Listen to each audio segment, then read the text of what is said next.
Hello friends, स्वागत है आपका आपके अपने यूट्यूब चैनल ज्ञान प्लस पर।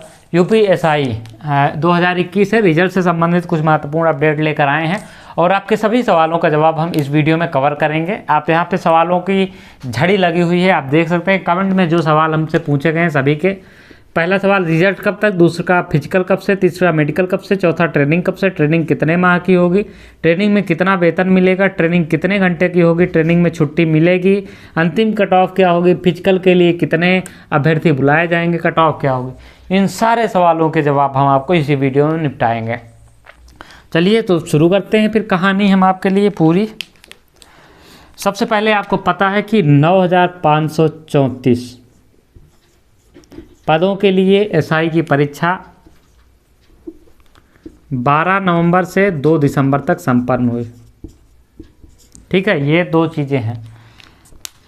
कुल मिला के लगभग 7 लाख अभ्यर्थियों ने परीक्षा दी। 12 लाख ने फॉर्म भरा था, 7 लाख ने परीक्षा दी।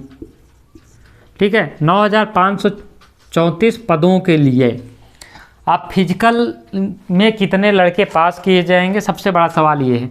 तो 9534, देखिए पिछली बार क्या थी, 2016 की जो भर्ती थी उसमें 3400 पोस्ट थी, लगभग 3500 कुछ थी, 3400 थी, जिसमें करीब 11,000 अभ्यर्थियों को बुलाया गया था। मतलब कि यह था कि 3 गुना के आसपास अभ्यर्थियों को हमेशा बुलाया गया है। तो यहाँ पे आप ये एस्टीमेट मान के चलिए कि 30,000 अभ्यर्थियों को बुलाया जाएगा। किसके लिए? फिजिकल के लिए। ठीक है, फिजिकल के लिए कितना बुलाया जाएगा? 30,000 अभ्यर्थी। अभी ये आपका फिजिकल हो गया, यानी कि फिजिकल के लिए कितने अभ्यर्थियों को बुलाया जाएगा, तो ये आपका गुणा बन गया। हम लिख देते हैं यहाँ पे आपका 30,000। ठीक है, ये आपका एक सवाल का जवाब आपका हमने निपटा दिया है। अब दूसरे सवाल की ओर बढ़ते हैं। रिजल्ट कब तक आएगा? इस समय सबसे अधिक पूछा जाने वाला जो सवाल है यूपीएसआई का वो है, एक तो ये है रिजल्ट कब आएगा और दूसरा कट ऑफ क्या होगी। सबसे ज़्यादा सवाल है। तो पहले हम बताते हैं कि आपको रिजल्ट कब आएगा। देखिए उत्तर कुंजी जारी हो चुका है, ऑब्जेक्शन आपका 16 तारीख तक है। उसके बाद आयोग क्या करेगा, जो आपका यूपीपीआरबी है वो आपका रिजल्ट तैयार करना शुरू करेगा। उम्मीद है आपकी कि 28 से 30 जनवरी के बीच में आपका परिणाम, दिसंबर के बीच में आपका ऐसा है, क्योंकि ऑनलाइन है तो इसमें रिजल्ट बनाने में कोई समस्या नहीं। आपका रिजल्ट तो यूँ समझिए कि तैयार है। बस जो अभी काम बचा है आयोग का वो नॉर्मलाइजेशन का बचेगा, क्योंकि उसके पास पूरा डाटा, जब आप परीक्षा दे के निकलते हैं उसके पास आपके नंबर आयोग के पास होते हैं, भर्ती बोर्ड के पास। तो ये उनके पास आपके नंबर हैं, जो जिन प्रश्नों पे आप आपत्ति करेंगे उनके नंबर बढ़ेंगे और नॉर्मलाइजेशन में नंबर घटेंगे या बढ़ेंगे। आयोग का यही 2 काम बचा है। ये दोनों काम में आयोग, ये तो आप पूरे मशीनरी काम है, शिफ्ट वाइज वो रिव्यू करेगा। उसके बाद वो खुद देखिए नॉर्मलाइजेशन कैसे होता है कि मान लीजिए कि 12 तारीख का पेपर हुआ था, जिसमें मान लीजिए 1000 बच्चे दिए। ठीक है, 1000 बच्चे दिए, सबके एवरेज जो हैं मान लीजिए कि 300 नंबर बन रहे हैं। एग्जाम्पल हम दे रहे हैं, ये मत समझ लीजिए कि यही हम बोल रहे हैं। ठीक है, और उसके बाद 13 तारीख को पेपर हुआ या 12 की सेकंड शिफ्ट मान लीजिए, 1000 बच्चे बैठे। एग्जाम्पल दे रहा हूँ एक बार फिर हम बता दूँ आपको। यहाँ पे बचे 270 नंबर। ठीक है, तो अब फिर अगली बार मान लीजिए 15 को था, 1000 बच्चे दिए, इनका एवरेज जो है औसत लेता है हमेशा, इनका बन गया 320। फिर अगला ले लीजिए, कुछ का 250 बनेगा, कुछ में इतना कठिन थे कि 220 बनेगा। ठीक है, तो इन सब का आयोग एवरेज निकालेगा। ठीक है, तो जिसमें कम बनेगा आयोग क्या करेगा, उतने नंबर बढ़ा देगा। और एक इसमें क्या होता है कि आपने पूरा अटेम्प्ट किया है तो इसमें एक्यूरेसी का खोल नहीं होता है, क्योंकि निगेटिव मार्किंग नहीं है। जब निगेटिव मार्किंग होती है तो एक्यूरेसी का भी खेल होता है। तो सबका एवरेज यानी कि 300 वाला घट के 250 पे 260 वोट पे आ सकता है और 220 वाला घट के 260 पे जा सकता है। तो कुछ इस प्रकार से खेल होता है पूरा नॉर्मलाइजेशन में। तो ये पूरी प्रक्रिया है नॉर्मलाइजेशन की, आप समझ गए होंगे। तो 28 से 30 दिसंबर के बीच में आपका रिजल्ट आ जाएगा। ठीक है, आप इसकी चिंता निश्चित रहिए, इस समय आपका रिजल्ट निश्चित तौर पे जारी हो जाएगा इस डेट के आसपास। ठीक है, तो रिजल्ट कब आएगा इसका उत्तर हमने दे दिया। आप देखिए 2 चीज़ें हैं। रिजल्ट आने के बाद जो है अगला सवाल है कि कि फिजिकल कब से होगा, ये इसके जस्ट बाद का सवाल है। रिजल्ट आने के बाद आपका फिजिकल कब से हो। तो देखिए हमेशा यूपी पीआरबी का इतिहास रहा है कि रिजल्ट आने के 2-3 दिन बाद क्या कराता है, वो रनिंग करा लेता है। ज़्यादा समय कभी आयोग ने दिया ही नहीं है। तो आपको लिए ज़्यादा टेंशन लेने की बात नहीं होती है। आयोग आपको ध्यान 2 पॉइंट देने होते हैं। रनिंग आप अभी से शुरू करिए, हम बार बार कहते हैं कट ऑफ हम अभी बताएंगे। यदि आपको उससे ज़्यादा नंबर है तो आप अभी से रनिंग शुरू कर दीजिए। ये मत सोचिए कि आपका रिजल्ट आएगा जिस दिन उसी दिन से आप तुरंत दौड़ना शुरू करेंगे। अरे भैया कैसे दौड़ लोगे, 2 दिन का समय मिलता है, आप दौड़ लोगे 5 किलोमीटर बिना प्रैक्टिस के? हो ही नहीं सकता है, पॉसिबल नहीं है। तो आप टेंशन मत लीजिए, अभी से आप दौड़ना शुरू कर दीजिए। अभी हम कट ऑफ बताएंगे, इससे अधिक है तो आप रनिंग स्टार्ट कर दीजिए। तो ये चीज़ है आपके लिए। तो रनिंग आप स्टार्ट कर दीजिए। आपका फिजिकल मान लीजिए 28-30 को रिजल्ट आता है, 1 सेकंड के मान लीजिए, तो आपका 2 या 3 से क्या है, आयोग क्या करेगा, यूपी पीआरबी रनिंग करा देगा। क्या करेगा, 2 से 3 जनवरी तक आपको क्या करेगा, रनिंग करा देगा। इसी में आपका फिजिकल भी और जो होगा वो करा लेगा। तो आप यदि रनिंग में, अब देखिए यहाँ पे, अब यहीं पे अभ्यर्थियों से गलती होती है। क्या गलती होती है कि वो लोग जिनका नंबर कम है, मान लीजिए कि 250 है, उनके सिर्फ का पेपर कठिन आया है, वो बैठे हैं, उनको डर लग रहा है कि नहीं होगा। 320 वाले क्यों निहार रहे हो, 320 वाला क्या है कि वो एकदम दौड़े चाँपे पड़ा है सवेरे सवेरे उठ के, ठीक है। और वो चाँप दिया है, वो रोज़ 5 किलोमीटर दौड़ता है। और जब आप देखेंगे कि आपका जब रिजल्ट आएगा 28 से 30 तारीख के बीच में, आप देखेंगे हे हमारा भी हो गया है। आप क्या करें, अब दौड़ें, 2 दिन में तो दौड़ पाएंगे नहीं।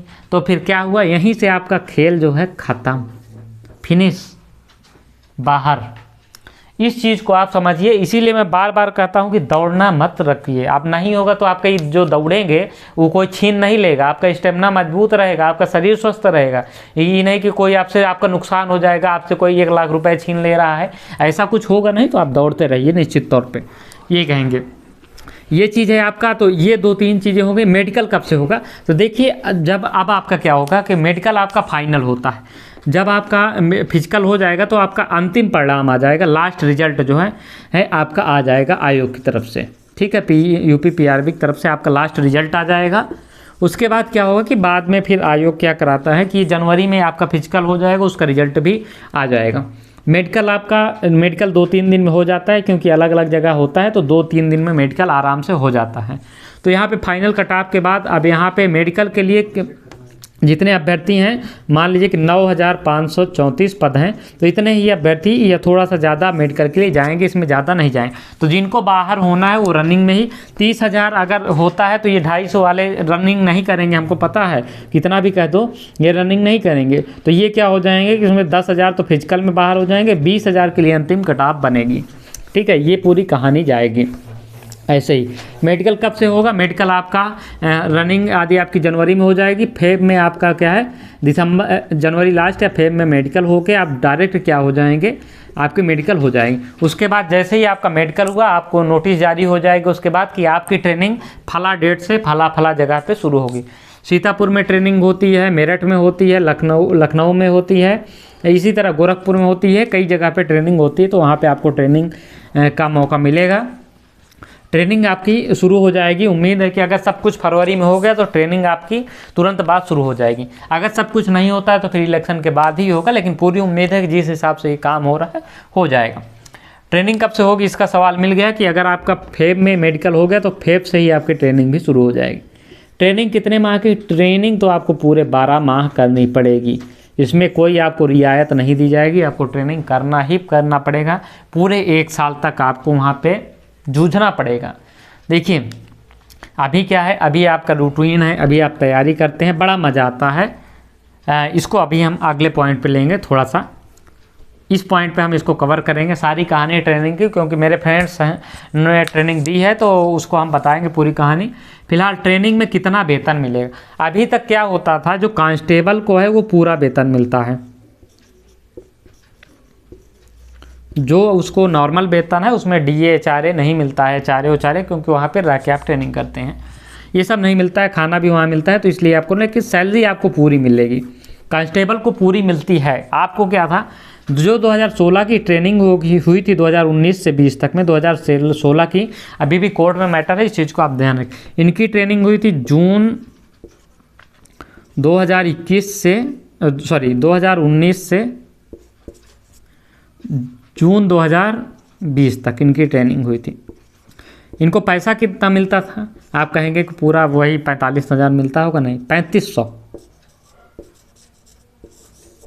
इनको वेतन कितना मिलता है? 3500 रुपये ट्रेनिंग के समय, और उसमें से करीब इनका हो जाता था 3000 के आसपास मेस का खर्चा। मेस का खर्चा आपको खुद देना पड़ेगा। 3000 मेस का खर्चा हो जाएगा। उसके बाद जो आपको पूरा वर्दी मतलब सारे खर्चे बाकी आप जो बाहर खाएंगे, तो कुल मिला के एक अभ्यर्थी का 7 से 8,000 रुपये, अगर आप पेट काट के भी वहाँ चलते हैं, 7-8 हज़ार रुपये एक महीने का खर्चा होगा। 7-8 हज़ार में आपको मिलेगा कितना? 3500 रुपये। यानी कि आपको तब भी ट्रेनिंग के दौरान भी घर से लेना पड़ सकता है। अब हम बता दें आपको इसकी स्टोरी, आगे की स्टोरी क्या है कि जो 2016 की ट्रेनिंग वाले हैं, इनको पैसा पूरा वेतन देने का जो है ऊपर से आदेश आ चुका है, इनका फंड भी जारी हो चुका है। लेकिन अभी तक ये अभ्यर्थियों के पास पैसा नहीं में, अभी तक 3500 ही मिलता है था 2016 की ट्रेनिंग में। लेकिन अब जो है बजट पास हो गया है। अच्छी बात ये है, तो इनको कहा गया था, ये जब ट्रेनिंग इनकी ख़त्म हो गई तो इनको कहा गया कि जब आपको सैलरी आएगी तो ये पैसा आपको जोड़ के मिलेगा। तो अगर उसी समय मिलेगा तो अच्छी बात है, लेकिन अगर नहीं भी मिलेगा तो आपको बाद में मिलेगा। लेकिन अब ऐसा प्रावधान है कि जो उन खुद बता रहे थे कि जो अगला बैच आएगा उसको पूरी सैलरी मिलेगी 42,000 रुपये। इसमें भत्ता उत्ता एक्सटर्नल आपको बहुत कम मिलते हैं ट्रेनिंग के समय, तो इसकी आप उम्मीद ना करिए। 42,000 बहुत है। जहां आप 4,000 में महीना काटते थे वहां पे 42,000 मिल रहे हैं, तो इससे आपकी ज़िंदगी वैसे भी स्मूथ हो जाएगी। अब ट्रेनिंग में असली मज़ा शुरू होगा, यानी कि असली सज़ा शुरू होगी यहाँ। जब अभ्यर्थियों का सिलेक्शन होता है तो सीना चौड़ा हो जाता है, 56 इंच से ज़्यादा 58 इंच का हो जाता है, 60 इंच का हो जाता है।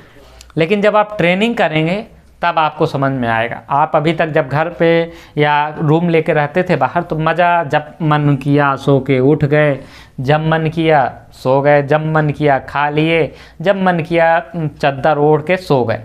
ठीक है। अब यहाँ पे क्या है, अब आपकी कहानी बदलेगी। गर्मियों में आपको 5 बजे आपको ग्राउंड पे 5:15 बजे रिपोर्ट करना पड़ेगा। इसके लिए आपको 4:30 बजे उठने पड़ेगा, क्योंकि वहाँ पे जानते हैं बाथरूम कम होते हैं, उसके लिए आपको लाइन लगानी पड़ेगी। तो बाथरूम कम होंगे तो उसके लिए आपको लाइन लगानी पड़ेगी। तो कम से कम 4:30 बजे आप उठेंगे।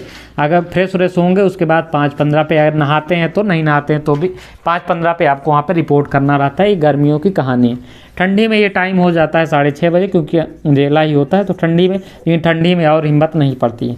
तो ये है ट्रेनिंग आपको करीब 10 बजे तक होगी, 9 तक होती है। उसके बाद आपको लंच मिलेगा, नाश्ता मिलेगा। उसके बाद आपको 1 घंटे का रेस्ट होता है ये। उसके बाद फिर आपकी ट्रेनिंग शुरू होगी। तो ये 12 बजे करीब आपको क्या होगा, लंच हो जाएगा। उसके बाद ये आपकी सुबह आपकी ट्रेनिंग होगी, शाम को ट्रेनिंग होगी, दोपहर में आपको 4 आवर की क्लास लेनी पड़ती है। अब क्लास में वही जो आप कानून पढ़ेंगे ना, तो फिर बाद में लोगों को कानून सिखाएंगे कि हमसे टकराओगे, ये इस धारा में अंदर कर देंगे। ये जो कानून है आप इसी 4 घंटे में सीखेंगे। ठीक है। तो ये कानून आप यहीं 4 घंटे में सीख लेंगे। तो ये इस प्रकार से आप आगे बढ़ेंगे। फिर शाम का रूटीन रहेगा वही, आप 6 बजे छूटेंगे 6:30 तक। उसके बाद 7:30 बजे, हाँ एक चीज़ और है, आपको भूख लगे या ना लगे वहाँ पे 7:30 तक आपको खाना खाना पड़ेगा, रात का डिनर। भूख लगे या बाहर में जाओ, नहीं खाना है, भूखे रहो, लेकिन यहाँ पे 7:30 बजे तक आपको मिलेगा। उसके बाद मेस बंद। तो ये पूरी कहानी है ट्रेनिंग की। दौड़ाएंगे उड़ाएंगे, सब कुछ कराएंगे। वहाँ पे घास भी छिलवाएंगे, कभी कभी मैदान का घास साफ कराएंगे, कहीं ड्यूटी लगा देंगे कहीं भी, तो उसको आपको करना पड़ेगा। ट्रेनिंग में छुट्टी बहुत कम मिलती है, 1-2 दिन की, वो भी बहाना बना के ही लेनी पड़ती है। ईमानदारी से अगर आप कहेंगे कि सर हमें घर जाना है, तो वो छुट्टी नहीं देंगे। तो कुछ ना कुछ यहाँ पे बुखार उखार का बहाना लगाना पड़ेगा, तभी आपको छुट्टी मिलेगी। फिलहाल अंतिम कट ऑफ कब तक होगी, तो ये आपका जो मेडिकल फिजिकल हो जाएगा उसके बाद आपकी अंतिम कट ऑफ जारी होगी। अब हम बातें हैं सीधे कट ऑफ के। सारे क्वेश्चन हो गए हैं आपके। अब हम कट ऑफ की बात करते हैं। तो यहाँ पे हम कैटेगरी एक बार फिर से लिख देते हैं। यहाँ पे हम लिख देते हैं कट ऑफ। ठीक है, ये 2 चीज़ें। यहाँ पे एक अनरिजर्व हो गया, अनरिजर्व्ड हो गए, अनरिजर्व्ड, ठीक है, जो भी है। उसके बाद OBC, उसके बाद SC, ST, EWS और महिला। ये कुल मिला के 3-6 हो गई हैं। अब कट ऑफ की बात करते हैं। देखिए, नॉर्मलाइजेशन के बाद नंबर बढ़ेगा, हम बार बार कर रहे हैं, कुछ का घटेगा कुछ का बढ़ेगा, इसलिए हम ये नंबर नॉर्मलाइजेशन के बाद का बता रहे हैं। ठीक है, अभी के नहीं बता रहे। जिनके भी 270 ±5 है वो अभी बता रहे हैं 220 है। कठिन पेपर रहा हो तो अभी से दौड़ना शुरू कर दीजिए आज से, फिर बैठ के बाद में रोएंगे, हमको मत कहिएगा। इतना ज्ञान कोई नहीं देता है जितना हम दे देते हैं। फिर ओबीसी का फिलहाल ज़्यादा अंतर नहीं है, 265 ±5। एससी की बात करें तो 240 ±5। एसटी की बात करें तो ऑल सिलेक्टेड हम बार बार बता रहे हैं, फिर से बता दे रहे हैं। ईडब्ल्यूएस की बात करें तो 260 ±5। महिलाओं की कट ऑफ फिर से कम जाएगी, यहाँ पे 230 हो सकती है। ठीक है, ये कट ऑफ रहेगी अंतिम, आप नोट कर लीजिए, स्क्रीनशॉट लेके रख लीजिए, जब रिजल्ट आएगा तो आप हमसे मिल लीजिएगा। फिलहाल अब प्लाटून कमांडर के लिए इसमें से सभी कैटेगरी के -5 कर दीजिए, -5 तो वो आपकी कट ऑफ बन जाएगी। तो ये आपके लिए total all over cut off है, किसके लिए, यूपीएसआई के लिए। जितने भी सवाल होते हैं आपके हम वो आपके जवाब हम जेन्युइन जवाब दे दिए हैं और जेन्युइन सवाल थे आपके। तो ये रही इस वीडियो में पूरी अपडेट। इस वीडियो में इतना ही, मिलेंगे अगली वीडियो में, तब तक ले जय हिंद जय भारत।